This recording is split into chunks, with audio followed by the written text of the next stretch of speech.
عرصہ 1400 سال سے یہ قوم زمانے کے سامنے محبت اہل بیت کا دم بھرتی آ رہی ہے، اور ہماری کوشش ہے اور ہمارا ایمان اور ہمارا یقین ہے کہ ہم عزاداری کی وجہ سے ہیں، عزاداری ہماری وجہ سے نہیں۔ دشمن کہیں سے بھی حملہ کرے ہم جواب منبر سے دیتے ہیں، چاہے وہ کوئی بھی سازش ہو اس کا جواب ہم منبر سے دیتے ہیں۔ پچھلے دنوں سے ایک بحث مسلسل چلی آ رہی ہے، مجھے نام نہیں لینے، مجھے گفتگو میں کوئی غیر معیاری نام بھی نہیں لینا، کیونکہ پاک منبر ہے، کوئی ناپاک میں منبر سے لینا بھی نہیں چاہتا، لیکن میں اتحاد علی صاحب اتنا جملہ ضرور کہوں گا کہ پچھلے دنوں سے مسلسل ایک مولوی مسلسل سوشل میڈیا پہ بار بار مناظرے کا چیلنج کر رہا ہے، لیکن وہ مناظرے کا چیلنج کرتا ہوا شاید اپنی تاریخ بھول گیا ہے۔ اسے خبر نہیں کہ ہم کرار کے ماننے والے ہیں، فرار کے ماننے والے ہیں۔ یہ تمہارے بادشاہ حسین میں لفظ کہوں گا سرکار، دعا حاصل ہو جائے گی۔ حضرت ابو طالب سے محبت کرنے کے لیے جلالی ہونا ضروری نہیں، حلالی ہونا ضروری۔ بہت اچھا ہو گیا یہ بات شروع ہو گئی، بڑا اچھا ہو گیا یہ بحث چھڑ گئی، بڑا اچھا ہو گیا یہ بات کھل گئی، بڑا اچھا ہو گیا کہ سام پٹیاری سے باہر آ گیا، اب بات ہر کسی تک جائے گی۔ اب صرف علی کے باپ پہ بات نہیں ہوگی، اب ہر کسی کے باپ پہ بات ہوگی۔ بہت اچھا ہو گیا مولوی تو نے یہ چیلنج کر دیا ہے۔ ہم مذہب آل محمد کی عزت کی قسم کھا کے کہتے ہیں، اس شیعہ قوم کی نوجوان نسل کی ترجمانی کرتے ہوئے میں منبر آل محمد سے یہ جملہ کہہ رہا ہوں کہ اس منبر سے لے کے سپریم کورٹ تک میری شیعہ قوم کا بچہ آنے کے لیے حاضر ہے۔ ہم پاکستان کا امن بھی چاہتے ہیں، ہم پاکستان کی سرحدوں کی حفاظت بھی چاہتے ہیں، ہم پاکستان میں فرقہ واریت بھی نہیں چاہتے۔ اگر یہ بات چیلنج کی ہوئی گئی ہے تو کسی اچھے معیار پہ، کسی اچھے ماحول میں یہ بات ہو ہی جانی چاہیے، یہ بات ایک دفعہ کھلی جانی چاہیے۔ علی کے باپ کے ایمان پہ بحث کرنے سے پہلے ہمیں پہلی 3 خلافتوں پہ جانا پڑے گا، ہمیں ہر ایک کے باپ کا ایمان چیک کرنا پڑے گا، ہمیں ہر ایک کے باپ کا شجرہ کھولنا پڑے گا۔ اور یہ میں منبر پہ ہاتھ رکھ کے کہہ رہا ہوں کہ ہم علی کے باپ کا ایمان تجھے دکھا دیں گے، تمہیں اپنے پیروں کے باپ بھی کہیں چلیں گے۔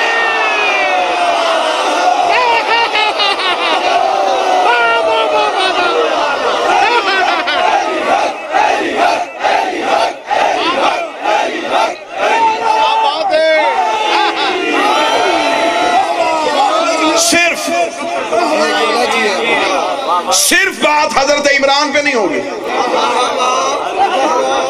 غلام بس بسم اللہ کر، ہم صرف مذہب آل محمد کے لیے، ہم یہ تعریف و توصیف کے لیے نہیں آئے، ہم حفاظت بھی کرنا جانتے ہیں، ہم وکالت بھی کرنا جانتے ہیں۔ ہم وہ زبان گدی سے کھینچ لیں گے جو علی کے باپ پہ بھونکے گی۔ ہمیں پاکستان کا امن ہمیں پسند ہے، ہم چاہتے ہیں یہاں شیعہ سنی اتحاد سے رہیں، اور میرا سلام ہے ان اہل سنت علماء کو جو پچھلے کئی دنوں سے مسلسل حضرت ابو طالب کے ایمان کے دفاع کے لیے تقریریں کر رہے ہیں۔ ہمیں اہل سنت سے شکایت نہیں ہے،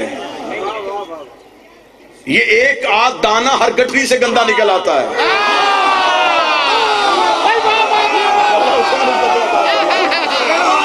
یہ صرف آپ کے ہاں نہیں، یہ ہر جگہ پہ ہوتا ہے، یہ ہر جگہ پہ نکل آتے ہیں، ایک آدھ دانہ جو ہے وہ نکل آتا ہے۔ لیکن اگر بات ہو ہی گئی ہے تو پھر اب کھل کے بات ہونی چاہیے۔ میں ایمان ابو طالب نہیں پڑھوں گا، ایمان ابو طالب وہ پڑھتا ہے جس کی نسل مشکوک ہو۔ ہمیں احسان ابو طالب پڑھنے ہیں، ہمیں دنیا کو بتانے ہیں کہ علی کے باپ کے احسان کتنے تھے۔ ساری بحثیں بعد میں ہوگی، کس نے کب کلمہ پڑھا تھا، کون کا مسلمان ہوا تھا۔ اگر قبول اسلام کے واقعے چھڑنے پہ آ گئے تو ابھی تو تمہاری کتابوں کی سیاہی بھی پھیکی نہیں ہوئی، ابھی تو تھوڑے عرصہ پہلے ہی تمہاری کتابوں میں سلیبس میں پڑھایا جاتا تھا، ایک بہت بڑی شخصیت کا قبول اسلام کا واقعہ دینیات اسلامیات میں لکھا جاتا تھا، جب ایک بہت بڑا بندہ نبی کو قتل کرنے کے لیے اپنے گھر سے نکلا تھا، اسے رستے میں ایک بندے نے روک کے پوچھا تھا کہاں جا رہا ہے، اسے کہا عبداللہ کے بیٹے کو قتل کرنے جا رہا ہوں، اسے کہا اس سے قتل بعد میں کرنا، تیری بہن نے کلمہ پڑھ لیا، پہلے بہن کے دروازے پہ جا، کتابوں میں لکھا وہ تلوار لے کے بہن کے دروازے پہ گئے، اندر سے بہن قرآن پڑھ رہی تھی، دروازے پہ کھڑے ہو کے انہوں نے بہن سے تلاوت سنی اور دل موم ہو گیا۔ 7 سال نبی قرآن پڑھتے رہے، کسی کا دل موم نہیں ہوا، بہن کی 4 آیتیں سن کے فوراً دل موم ہو گیا۔ اسے مردانہ ایمان نہیں کہتے، اسے زنانہ ایمان۔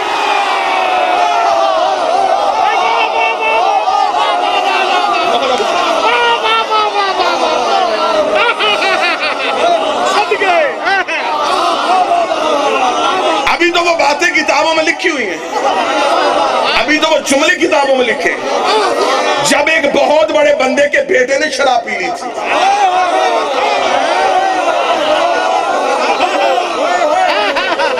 ہمیں نہ چھیڑو، ہم علی کے معاملے میں بڑے جذباتی ہیں، ہم شجرے کھول دیں گے۔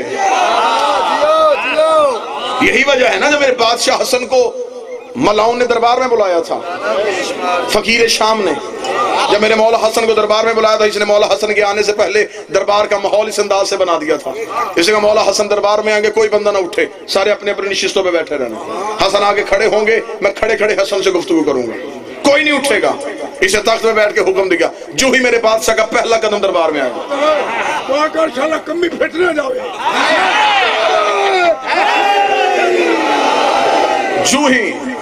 جو ہی میرے بادشاہ کا مرید کمی ہو گزارا ہو جاتا ہے۔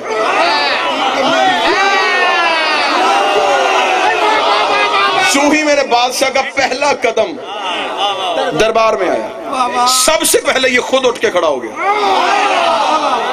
سب سے پہلے اس کا خود اٹھ کے کھڑا ہونا تھا، سپاہیوں نے دیکھے گا تو نے تو کہا تھا کسی نے اٹھ کے کھڑا نہیں ہونا، سب سے پہلے تو ہی اٹھ کے کیوں کھڑا ہو گیا؟ اس نے کہا مجھے اللہ کی عزت کی قسم ہے، حسن نے پہلا قدم دربار میں رکھا، حسن کے پیچھے ایک آگ کا دیو آ رہا تھا جس کے ہاتھ میں آگ کا تازیانہ تھا، اس نے میرے قریب آ کے میرا کان پہ، اٹھ جا، دیکھ نہیں رہا حسن آ گیا ہے،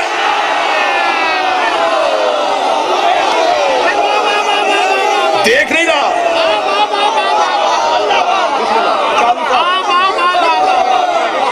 میرے دیکھ نہیں رہا، حسن آ گئے، میرے مولا حسن کا دربار میں آنا تھا۔ اس نے غلام باس بھائی دربار سے پہلے حیدر بھائی یہ ماحول بنایا ہوا تھا، اس نے کہا جو ہی حسن دربار میں آ کے کھڑے ہوں گے، قاضی صاحب اس نے کہا جو ہی حسن دربار میں آ کے کھڑے ہوں گے تو میرے تنخواہ دار اٹھنا اور میرے باپ دادا کے قصیدے پڑھنا۔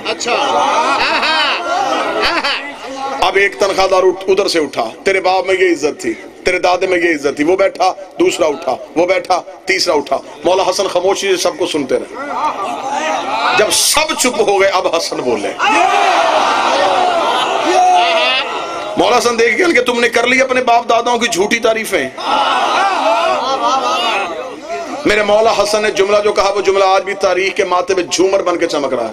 میرے بادشاہ حسن نے دربار میں ان کی آنکھوں میں آنکھیں ڈال کے کہا تم نے میرے سامنے اپنے باپ اور دادا کی جھوٹی تعریفیں کی، لو حسن ایک ہی جملہ کہتا ہے۔ میرے مالک نے دربار میں کھڑے ہو کے بڑی جرت کے ساتھ فرمایا کہ میں حضرت آدم سے لے کے اپنے بابا علی تک اور اماں حوا سے لے کے اپنی ماں سیدہ تک ایک ایک کا نام بھی لیتا ہوں، شجرہ بھی پڑھتا ہوں، کردار بھی پڑھتا ہوں۔ اگر تم میں سے کسی میں جرت ہے میرے کان میں آ کے اپنی ماں کا کردار پڑھ کے سنا،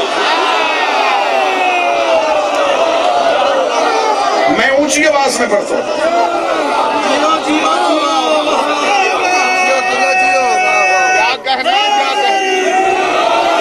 ہم صرف اولاد ابو طالب کے لیے نہیں، ہم حضرت ابو طالب کے لیے بھی ہم وقت تیار ہیں۔ دنیا کی کسی عدالت میں بلاؤ، حضرت ابو طالب کا ایمان نہیں ہم احسان یاد کروائیں گے۔ میں جملہ کہنے لگوں اللہ جانے جملے کی قدر کون کرے گا؟ تم ابو طالب کو مسلمانوں میں ڈھونڈ رہے ہو، حجتوں میں تلاش کر، پیغمبروں میں تلاش کر ابو طالب کو۔ حضرت عیسیٰ سے لے کے نبی تک یہ جو درمیانی عرصہ ہے، اس سارے عرصے میں اللہ کی کون سی حجت تھی جو زمانے میں موجود رہی ہے؟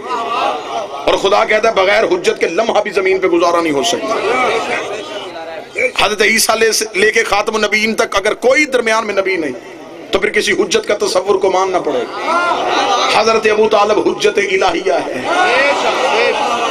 حضرت ابو طالب کا علم سنایا جائے، حضرت ابو طالب کی شجاعت سنائی جائے، حضرت ابو طالب کا عرفان سنایا جائے۔ رات میں نے ملتان میں یہ جملہ کہا تھا، حضرت ابو طالب کا علم دیکھنے کے لیے صرف دیوان ابو طالب پڑھ لیا جائے تو دیوان ابو طالب کے لیے میں یہ جملہ کہوں گا کہ دیوان ابو طالب کا یہی تعارف ہے کہ اس دیوان ابو طالب کے بیٹے کا نام نہج البلاغہ ہے۔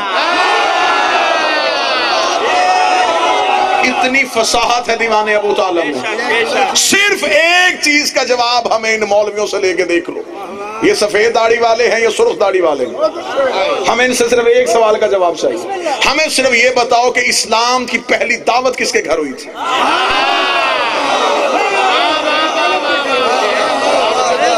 جسے دعوت العشیرہ کہتے ہیں، کس کے گھر ہوئی تھی؟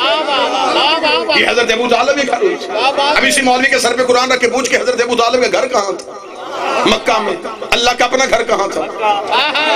مکہ میں۔ تو جس کا اپنا ڈیرا ہو وہ ساتھ والے کی بیٹھک نہیں کھلواتا؟ جب اللہ کا اپنا گھر موجود تھا تو بات حضرت ابو طالب کی حویلی میں کیوں کی؟ آج 1400 سال کے بعد ان حرامی مولویوں کو پتہ چل گیا کہ ابو طالب نے کلمہ نہیں پڑھا تھا۔ کیا اللہ کو نہیں پتا تھا کہ حضرت ابو طالب نے کلمہ نہیں پڑھنا؟ خدا کو کیا ضرورت تھی ابو طالب کا احسان لینے کی؟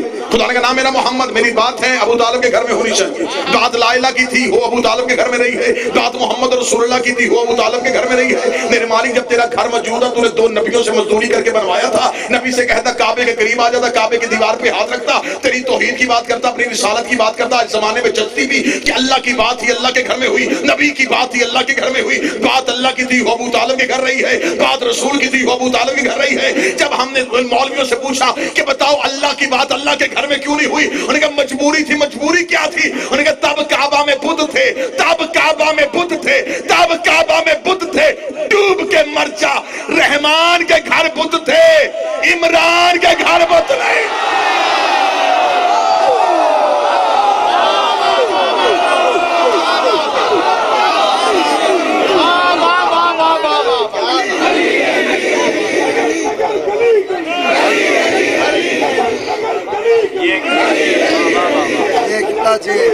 بسم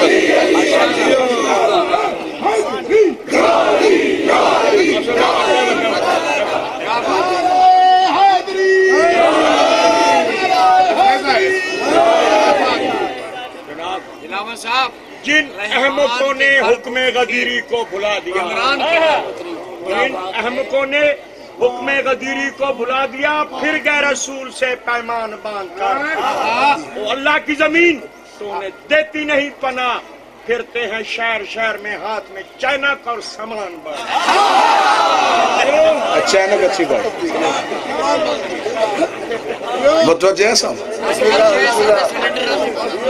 رحمان کے گھر بت تھے، عمران کے گھر بت نہیں تھے۔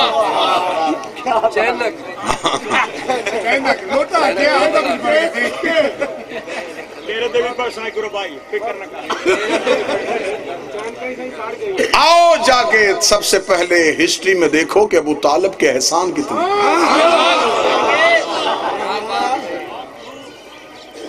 بڑا خوبصورت جملہ ہے، میں حیدر عزیز صاحب اور قاضی وسیم صاحب، غلام باس نہید بھائی، یہ جتنے شاعر تشریف فرمائے، عالم بھٹی صاحب، ان کی نظر کرنے لگا۔ جس کے مکہ چھوڑتے، جس کے مکہ چھوڑنے کے بعد، توجہ رکھیے، حضرت ابو طالب کتنا معتبر ہے اللہ کی نگاہ میں۔ جس ابو طالب نے دنیا چھوڑی اور خدا نے مصطفیٰ سے کہا تو مکہ چھوڑ دے۔ اب ابو طالب زمانے میں نہیں رہا۔ اسلام کی پہلی دعوت ابو طالب کی حویلی میں۔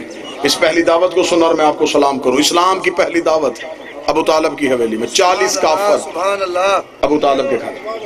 پہلے دن بہترین دسترخوان، بہترین لنگر، بہترین کھانے، لوگ آئے، کھانا کھایا، چلے گئے۔ دوسرے دن پھر دعوت، پھر کھانا کھایا، پھر چلے گئے۔ 2 دن ابو طالب نے صرف کھلایا ہے، تقریر نہیں کروائی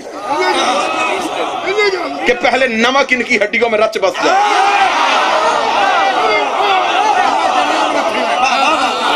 دو دن صرف کھلایا۔ تیسرے رسالت امام نے کہا چچا ابو طالب اتنی محنت کا فائدہ تو کوئی نہیں، بات میری سنتا کوئی نہیں۔ فرمایا کیوں؟ فرمایا میں تقریر کرتا ہوں یہ اٹھ کے چلے جاتے ہیں۔